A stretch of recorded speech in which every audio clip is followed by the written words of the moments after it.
Greetings from the Creation Care Working Group. My name is Cheryl Brzezinski, and I've been a member of the group since it was formed by Bishop Akiyama in 2022.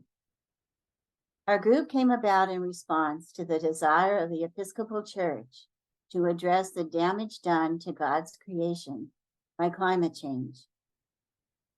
In July 2022, the General Convention of the Episcopal Church passed a resolution to achieve carbon neutrality by 2030.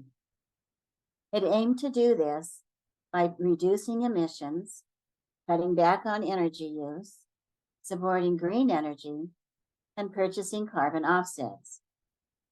Our diocese affirmed this resolution with a 98% vote of approval. Now let me introduce the Reverend Lainey Allen from St. Matthew's, Eugene. Thank you, Cheryl. To achieve this goal, we must change how we operate our church buildings, our ministries, and our personal lives.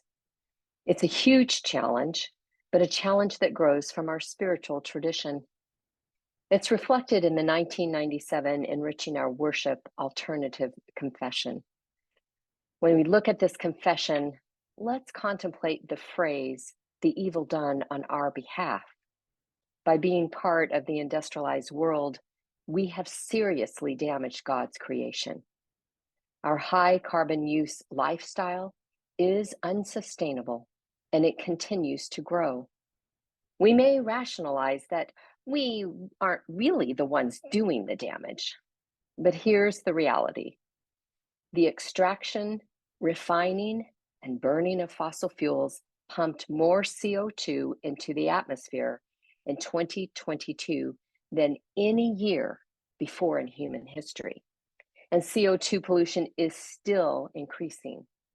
We're all part of this fossil fuel-based economy, and the earth is suffering the consequences. Arun Sharma was a student at Oregon Episcopal School. There, he led a student group focused on climate change.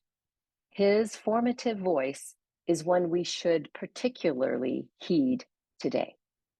Coming from a Hindu family, mostly spiritual and cultural, I'm also from an Episcopal school. While that might seem odd to some, our traditions share a caring for the earth. Your baptismal vows are repeated at multiple services each year and include 5 covenants made with God, to each of which you respond, "We will with God's help." Let me now read 3 of those covenants. Will you persevere in resisting evil, and whenever you fall into sin, repent and return to the Lord? Will you seek and serve Christ in all persons, loving your neighbor as yourself? Will you strive for justice and peace among all people and respect the dignity of every human being? Is there evil in the world brought about by our carbon-intensive lifestyle and economy? Yes. And those who contribute to the problem least are most affected by it. Think about what it means to you when you affirm these covenants. To me, that means that I must be active in bringing about a more just future that reduces our world's dependence on fossil fuels. Thank you, Arun. First, we are asking that each of you form a Creation Care Committee. After that, members of the working group are available in person or online to help you identify resources and create a plan to achieve the 2030 goal. We suggest that each church begin with an energy audit.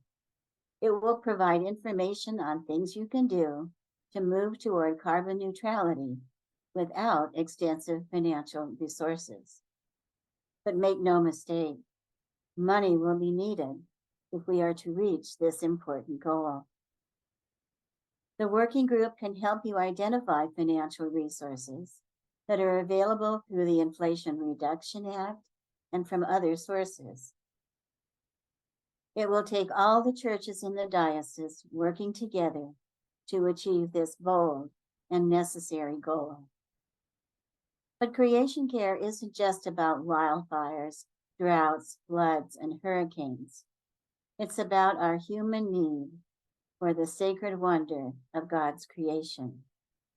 As Wendell Berry said in his poem, The Peace of Wild Things, when despair for the world grows in me, and I wake in the night at the least sound, in fear of what my life and my children's lives may be, I go and lie down where the wood drake rests in his beauty on the water, and the great heron feeds. I come into the peace of wild things. Please visit the Creation Care page on the diocesan website, where this poem is posted, as well as other resources. Thank you.